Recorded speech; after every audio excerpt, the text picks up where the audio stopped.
Hello everyone, so we are glad to have Mr. Charles, the owners of Indult Paris, coming to Saint-Denis for our Center Chat today. Thank you very much for the introduction. I'm glad to be here at Saint-Denis. Nice.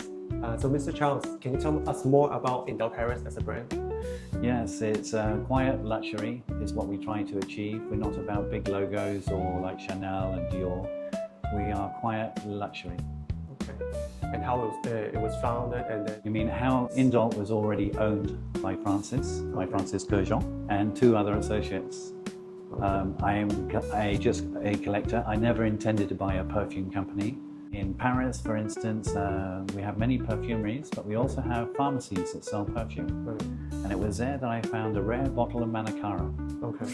I immediately fell in love with it. I paid for it straight away, impulse buy.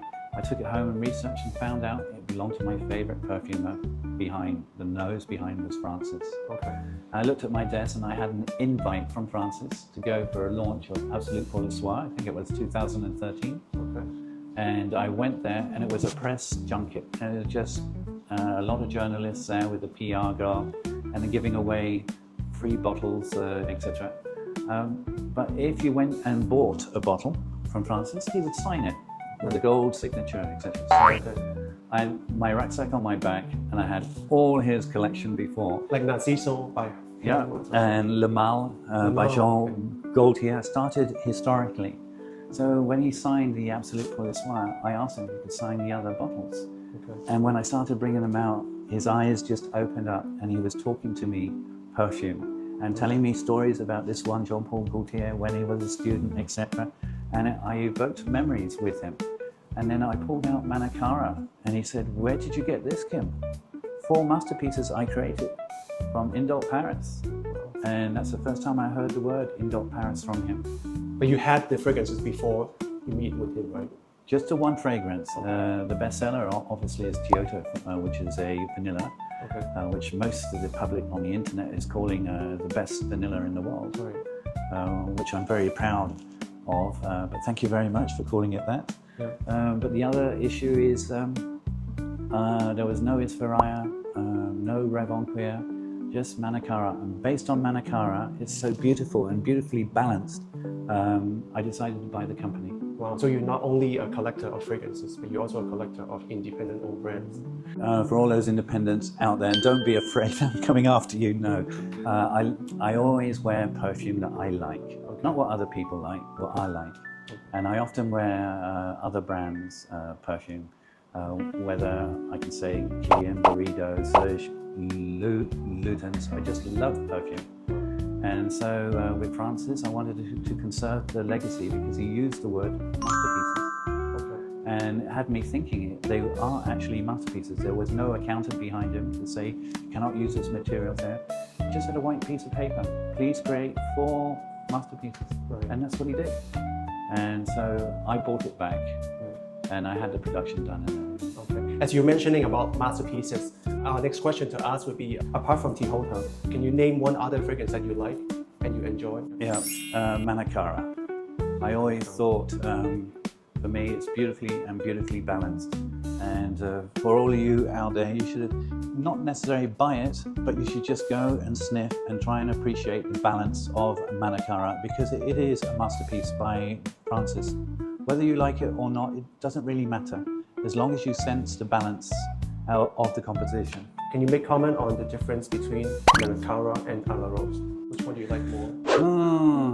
I like them both, but Manakara for me is the perfect perfume. I'm used to sniffing maybe 100, 200 new perfumes every week.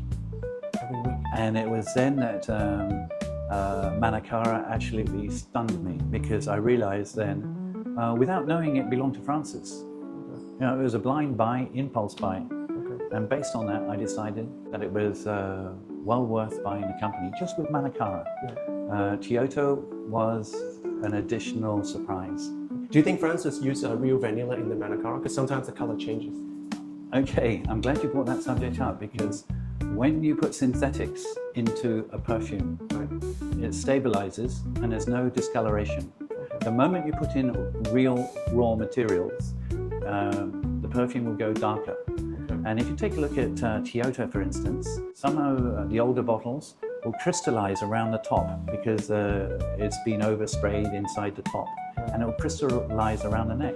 That's real vanilla. That's not synthetic. And it will change color. It will go darker. The same thing applies to Isvaraya and Manakara, etc. It will change darker. We have in the office, for instance, Tihota from 2016, so nearly 9 years old, and it's perfect. I just sniff it every now and again because it makes me smile, because it is absolutely gorgeous the way they go. It's like a fine wine. Right. You know, you can't do that with from the houses of Dior, Chanel, etc. You can't do that anymore because it's full of synthetics and it stabilizes. The other issue you have with designer perfumes is that they're designed to smell exactly like they come out the bottle. Right? It won't change. But with people in the niche, yes, it's more expensive, but we're actually using actual raw materials. And the benefits of that is that it will tell you a story, because the top notes disappear, the middle notes stay, but the base notes come through. And it's telling you a story. So enjoy the story and enjoy your perfume journey. Right. It's interesting. And for me, since you mentioned about you acquired Indult Paris many years ago, for me, a lot of big companies, right after they acquire an independent-owned perfumery, first thing they do is to dilute the fragrance. Can you share with us more if you have diluted any of your fragrances in Indult Paris? We're very privileged to be working still today with Francis. Okay. And if we were to dilute it, we also dilute his image. So, which is good or not good? Which is not good. So what you smell today, we even have questions like, oh, it's been reformulated, it's not the same. So Francis has written us a letter, right, to show to people that the formula hasn't changed since the original formula in 2006. Okay. And then it's still using like the original formula and concentration, right? Yeah, the only thing that changes, is the real vanilla, right? Because with real vanilla, the consistency is hard to achieve, because one season of vanilla is different from the next season of vanilla. Yeah. So it's a minute, but we're still using real vanilla in Tihota today. Right. I like the side note, when Francis had the company, he was selling 50 ml at $250. So roll on today, this is $220. So I wanted to keep the prices down, despite the prices of raw materials going up, especially on vanilla. Because vanilla today, 1 kilo of vanilla is more expensive than 1 kilo of sterling silver. So I just want to point that out, that sometimes it's not about money. When you're passionate about the perfume, you want everybody to reach it. Right. And so you're saying that the source of vanilla could be changed, but then it's Francis is not switching from using vanilla to vanilla for the creations, right? No, a lot of companies today, like 99%, will use vanillacine because it's a lot cheaper, right? But we're still using vanilla from Tahiti, which is a gourmand vanilla, different from Madagascar vanilla, because before you used to find real vanilla in vanilla ice cream from Madagascar. Right. And the vanilla from Tahiti is a gourmand vanilla, and it's used by Michelin chefs today in their meals and their preparations. Okay, very interesting indeed. Thank you so much for sharing. Our next question would be, my Ju-Ju is the only fragrance that is not created by Francis Kurkdjian. Is there a particular reason, or can you share with us more of how you named the fragrance and the creative process behind my Ju-Ju, and why you choose Natalie to be like the perfumer of my Ju-Ju? It's not about the perfumer Natalie. It's not about having a new perfume. It's the perfume chose me. I didn't choose it, it chose me. And because I get many propositions from perfumers, well-renowned perfumers, I get many propositions to do a new perfume with them. I haven't done a new perfume in 10 years except for my Ju-Ju. But my Ju-Ju chose me, and it chose me in a really strange way. Every time a perfumer approaches Indult, I get to smell it, me personally. Okay. And they give me samples. Okay. I won't name the other perfumers because I didn't choose them as such, and they may feel insulted. But they're great perfumers. They're all fantastic perfumers. But I smelled many samples, and nothing really turned me on, including my Ju-Ju. When I originally put it on, it was nice. It was pretty. but it just didn't turn me on. And I found myself in a wine bar in Spain in a white Pueblo village that had donkeys in it. And it just had this one wine bar, and the wine bar was crowded, and it was a hot summer and even more crowded, you know. When it's hot, your perfume gets amplified. And I was there with my wine, and it was crowded, and we were all standing close to each other, trying to get close to the air conditioner, you know. And this waft of smell kept coming up to me. And I started asking people around me, because I was really intrigued. It was a beautiful smell, very essential. And I started asking people around me, oh, what are you wearing? No, it's not that. What are you wearing? And I didn't find the answer right then. And then when I was walking home, 1 o'clock in the morning, all by myself on the cobbled streets of this Pueblo village, this waft came up to me, and I realized it was Natalie Feistauer, my Ju-Ju. It's your own fragrance. Yeah, and then I decided, this is it. This is my destiny. Okay, wow. So, and I named it my Ju-Ju after my daughter, who I love very much, of course. And I wanted to kind of give us a legacy that she could always refer to. Oh, my dad made me this one, etc. But Ju-Ju also has a double meaning.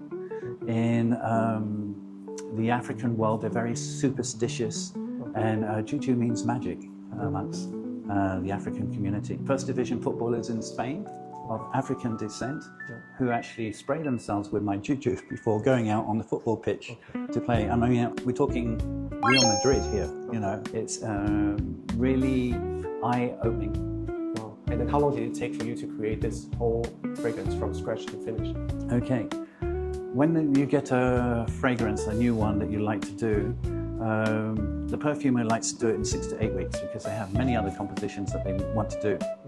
But what we found out, that the daylight was affecting it.